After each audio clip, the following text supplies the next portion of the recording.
నమస్తే అండి అందరికీ. ఈరోజు తమిళనాడులోని ప్రసిద్ధమైన 6 పడేవీడు క్షేత్రాల్లోని ముఖ్యమైన తిరుత్తని ఆలయాన్ని అయితే మీకు చూపించబోతున్నాను. ఈ ఆలయాన్ని స్వయంగా బ్రహ్మదేవుడు సేవించినట్లు, అలాగే త్రేతాయుగంలో శ్రీరామచంద్రుడు, ద్వాపర యుగంలో అర్జునుడు కూడా సేవించినట్లు ఆధారాలు ఉన్నాయండి. ఈ ఆలయానికి సుమారుగా 1600 సంవత్సరాల నాటి చరిత్ర ఉందండి. ఈ వీడియోలో ఈ ఆలయానికి ఎలా చేరుకోవాలి అండ్ అక్కడ ఆలయం యొక్క టైమింగ్స్, ఈ ఆలయానికి వెళ్తే మనకి ఏం చేకూరుతాయి, ఆలయం యొక్క చరిత్ర అనేవి మీకు ఈ వీడియోలో నేను సవివరంగా వివరించడానికి ప్రయత్నిస్తాను. వీడియో విషయానికి వచ్చినట్లయితే ముందుగా తిరుత్తణిలో పోగొట్టుకున్నవి తిరిగి వచ్చే మహిమాన్విత దైవం ఉన్నారండి. తిరుత్తణి సుబ్రహ్మణ్య స్వామిని దర్శించితే సకల శుభాలు కలుగుతాయని చరిత్ర అండ్ నానుడి కూడా. భారతదేశంలో 6 ప్రసిద్ధమైన శ్రీ సుబ్రహ్మణ్యేశ్వర స్వామి క్షేత్రాలు ఉన్నాయి. అందులో తిరుత్తణి ఒకటి. అత్యంత మహిమాన్వితమైన ఈ తిరుత్తణి క్షేత్రం గురించి తెలుసుకుందాము. తిరుత్తణి క్షేత్రంలో శ్రీ సుబ్రహ్మణ్యేశ్వర స్వామి వారు వల్లి దేవసేన సమేతంగా కొలువై ఉంటారు. సుబ్రహ్మణ్యేశ్వర స్వామిని ఇక్కడ మురుగ పెరుమాల్గా పూజలు అందుకుంటూ ఉంటారు. తిరుత్తణి పుణ్యక్షేత్రానికి ఉత్తరాన గల పర్వతం కొంచెం తెల్లగా ఉండడం వల్ల దీనిని బియ్యపు కొండ అని, దక్షిణం వైపు గల కొండ కొంచెం నల్లగా ఉండడం వల్ల దానిని గానుగ పిండి కొండ అని కూడా పిలుస్తూ ఉంటారు. చూడండి, ఈ కొండల మధ్యలో అయితే మనకి క్షేత్రం ఎంత చక్కగా కనిపిస్తుందో. ఇక్కడ స్వామి భక్తుల తప్పులను, పాపాలను మన్నించి కటాక్షిస్తాడు కనుక ఈ క్షేత్రానికి తిరుత్తణి అనే పేరు వచ్చిందంటండి. స్థల పురాణం ప్రకారం ఈ ఆలయానికి వెళితే చాలా మానసిక ప్రశాంతత అయితే కలుగుతుందండి. నేను చాలా ఆలయాలు సందర్శించాను, కానీ నాకు అక్కడెక్కడా కలగలేని భావం అయితే ఇక్కడ ఒక చాలా మధురమైన అనుభూతి కలిగిందండి. ఇది మాటలకు వర్ణనాతీతమైన అనుభూతి. అది స్వయంగా ఎక్స్పీరియన్స్ చేస్తే తప్ప మాటలతో చెప్పేది కాదండి. చాలా అద్భుతమైన ఆలయము. ఈ క్షేత్రంలో స్వామి ఆలయానికి చేరుకోవడానికి మొత్తం 365 మెట్లు ఉన్నాయండి. ఈ మెట్లన్నీ సంవత్సరంలోని 365 రోజులకు ప్రతీకగా చెప్తూ ఉంటారు ఇక్కడ.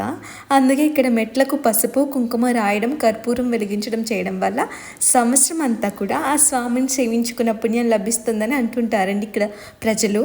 తిరుత్తణి ఆలయాన్ని దర్శించి పోగొట్టుకునేవి పొందిన బ్రహ్మ, విష్ణు, ఇంద్రాది దేవతలు వాళ్ళ స్టోరీ గురించి అయితే చెప్పుకుందామండి. శ్రీ మహావిష్ణువు తిరుత్తణి క్షేత్రంలో సుబ్రహ్మణ్యుడి పూజ చేసి తారకాసురుడి వల్ల పోగొట్టుకున్న శంకు చక్రాలను తిరిగి పొందారట. ఈ క్షేత్రాన్ని దర్శిస్తే పోగొట్టుకునేవి తిరిగి పొందుతారని ఓ విశ్వాసం.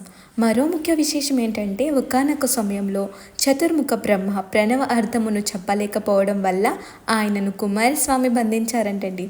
దీని సృష్టి చేసే సామర్థ్యం కోల్పోతారంటండి బ్రహ్మ. సో ఇక్కడ తిరుత్తణిలో ఉన్న బ్రహ్మతీర్థంలో కార్తికేయుణ్ణి పూజించిన తర్వాత ఆయన తిరిగి శక్తి సామర్థ్యాలను పొందాడు కాబట్టి తిరుత్తణి క్షేత్రానికి ఇంతటి విశిష్టత ఉందండి.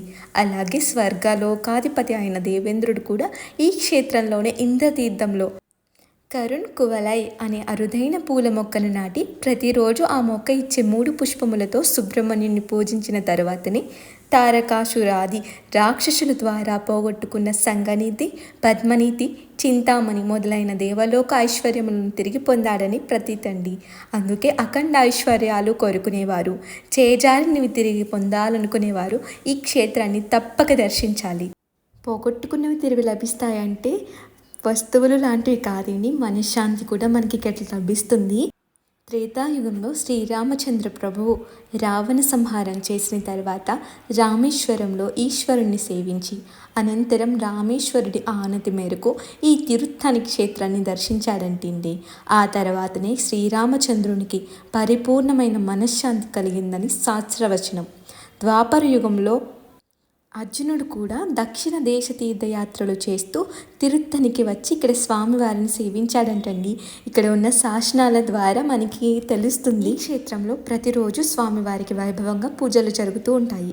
ఆంధ్ర తమిళనాడు సరిహద్దులో ఉన్న ఈ క్షేత్రాన్ని దర్శించి తరించడానికి దేశ విదేశాల నుంచి భక్తులు తరలి వస్తారండి. ఈ ఫోటోలు చూసారు కదా, 6 పడేవీడు క్షేత్రాల యొక్క ఫొటోస్ని కూడా ఇక్కడ పెట్టారండి. ఈ తిరుత్తణి ఒకటైతే మిగిలిన 5 ఫొటోస్ని కూడా మనం అక్కడ చూడవచ్చు. అసలు 6 పడేవీడు అంటున్నాను కదా, అది ఏంటో చెప్తానండి. ముఖాలండి. షణ్ముఖునికి 6 ముఖాలు ఎలాగున్నాయో అలాగే తమిళనాడులోని ఈ 6 దేవాలయాలు ఉన్నాయి. ఈ 6 దేవాలయాన్ని స్వామివారి యొక్క 6 ముఖాలుగా భావిస్తూ ఉంటారు ఇక్కడి ప్రజలు. చాలా అతి పురాతనమైన ప్రసిద్ధమైన దేవాలయాలండి ఇవి. సో ఈ తిరుత్తని కూడా అందులో ఒకటి. ఈ క్షేత్రంలో ఉత్సవమూర్తులుగా ఉన్న వల్లి దేవసేన సుబ్రహ్మణ్యులకు పైన ఉండే విమానము వంటి ఛత్రము రుద్రాక్షలతో చేసింది. ఇది చూడడానికి చాలా సుందరంగా ఉంటుంది. అంతేకాదు ఈ క్షేత్రంలో సుబ్రహ్మణ్యుడు ఒక ఆకుపచ్చని రంగులో ఉండి షట్కోణ పథకము ధరించి భక్తులను అలరిస్తూ ఉంటారు. అలాగే ఇక్కడ స్వామివారి అలంకరణలో విశేషంగా బంగారు బిల్వపత్రములతో చేసిన మాలను కూడా వినియోగిస్తూ ఉంటారు. తిరుత్తని అంటే గుర్తొచ్చేది కావడి ఉత్సవం అండి. తిరుత్తని క్షేత్రంలో కుమారస్వామిని చూడడానికి 2 కళ్ళు కూడా సరిపోవు. ప్రతి సంవత్సరం సుబ్రహ్మణ్య షష్ఠి రోజున ఇక్కడ కావడి ఉత్సవం మహావైభవంగా జరుగుతుంది. ఈ ఉత్సవంలో భక్తులు అధిక సంఖ్యలో పాల్గొంటారు. కావడి ఉత్సవంలో పాల్గొంటే సంతానం లేని వారికి తప్పకుండా సంతానం కలుగుతుందని శాస్త్రవచనము. ఈ ఆలయంలో స్వామికి ఉపయోగించే చందనం ఎంతో విశిష్టమైంది. చందనాన్ని దేవేంద్రుడే స్వయంగా కానుకగా ఇచ్చినట్లు పురాణాలు వెల్లడిస్తూ ఉన్నాయి. ఈ గంధాన్ని నుదుటిపై ధరించకుండా నీటిలో కలిపి సేవిస్తే అన్ని రోగాలు నయమవుతాయని భక్తుల విశ్వాసము. అలాగే ఐశ్వర్యాలను ఇచ్చే విభూతి అండి. తిరుత్తనిలో స్వామి ప్రసాదంగా ఇచ్చే విభూతి ప్రతిరోజు నుదుటిని ధరిస్తే అష్టైశ్వర్యాలు లభిస్తాయని భక్తుల విశ్వాసము. ఇక్కడ విద్యనిచ్చే భైరవుడు యొక్క ప్రతిమ కూడా ఉంటుంది. మీరు ఆలయానికి వెళ్ళినట్లయితే తప్పకుండా సందర్శించండి. తిరుత్తని ఆలయంలోనే భైరవుడు 4 శునకాలతో కలిసి ఉండటం 4 వేదాల పరిరక్షణకే అని శాస్త్రవచనం. భైరవుడి పీఠం ముందు 3 శునకాలు, వెనుక భాగంలో మరో శునకం ఉంటాయి. విద్యార్థులు ఇక్కడ ప్రార్థన చేస్తే చదువులో ఉన్నత శిఖరాలు అధిరోహిస్తారనేది నమ్మకం. ఇన్ని గొప్ప విశేషాలున్న ఈ తిరుత్తని ఆలయాన్ని మీరందరూ కూడా తప్పకుండా దర్శించాలి. ఆలయం యొక్క ప్రధాన పురాణ గాథ ఏమిటంటే, తారకాసురుణ్ణి చంపిన తరువాత మురుగన్ స్వామి తన క్రోధాన్ని తగ్గించుకోవడానికి తిరుత్తనికి వచ్చారని నమ్ముతుంటారు. ఇక్కడ ఆయన దేవతలను, ఋషులను ఆశీర్వదించారంట. ఈ ఆలయం యొక్క టైమింగ్స్ విషయానికి వస్తే ఉదయం 5:45 నుండి మధ్యాహ్నం 12 గంటల వరకు, అలాగే తిరిగే మధ్యాహ్నం 3 గంటల నుండి రాత్రి 9 గంటల వరకు ఉంటుంది. మేము అనుకోకుండా ఈవినింగ్ టైం వెళ్ళామండి. మనసు అయితే చాలా ఆహ్లాదకరంగా ఉంది. చిన్న చిన్న పిల్లగాలులు వీస్తూ ఉంటుంటే అబ్బబ్బా చెప్పడానికి వర్ణనాతీతము. అసలు మనకున్న టెన్షన్, స్ట్రెస్ ఏది కూడా గుర్తు రావట్లేదు. ఒక టెంపుల్ చుట్టూ ఉన్న ప్లెజెంట్గా ఉంది. చుట్టూ ఉన్న వాతావరణం కూడా, చుట్టూ కొండలు, కొండ పైన టెంపుల్ పైనుంచి చూస్తుంటే అబ్బా వ్యూ ఉంది కూడా చాలా చాలా బాగుందండి. మేము వెళ్ళినప్పుడు చాలా తక్కువ మందే ఉన్నారు. స్వామివారి దర్శనం చాలా చాలా బాగా చేసుకున్నాము. అస్సలకి అక్కడే కూర్చుని నేను ధ్యానం కూడా చేసుకున్నానంటే మీరు నమ్ముతారా? అంత బాగుందండి టెంపుల్. ఖాళీగా ఉంది. మేము ఈవినింగ్ వెళ్ళిన వల్లనేమో మరి. కనుక తిరుపతి ప్లాన్ చేసుకుంటే తప్పకుండా ఈ ఆలయానికి వెళ్ళండి. ఈ ఆలయము తిరుపతి నుంచి జస్ట్ 68 కిలోమీటర్ల దూరంలోను, కాణిపాకం నుంచి 78 కిలోమీటర్ల దూరంలోను, చెన్నై నుండి 84 కిలోమీటర్ల దూరంలో ఉందండి. ఈ ఆలయానికి తిరుపతి నుంచి, చెన్నై నుండి అరక్కోణం అంటే కాణిపాకం నుండి కూడా బస్ సౌకర్యాలు కలవు. తిరుత్తనికి చెన్నై నుండి నిరంతరము వెళ్ళే లోకల్ ట్రైన్స్ ఉంటాయండి. ఆ ట్రైన్స్ వెసులుబాటును అయితే మనం యూజ్ చేసుకోవచ్చు. లేదంటే మనకి అరక్కోణం జంక్షన్ దగ్గరేనండి. అరక్కోణం జంక్షన్ నుంచి కూడా రావచ్చు తిరుత్తనికి. తమిళనాడులో ది బెస్ట్ ఏంటంటే 24/7 బస్సుల వెసులుబాటు అనేది ఉంటుంది. గవర్నమెంట్ బస్సులు చాలా రీజనబుల్ ప్రైస్ కానీ ఉంటాయి. మేమైతే ఆలయం యొక్క రూమ్సే తీసుకున్నామండి.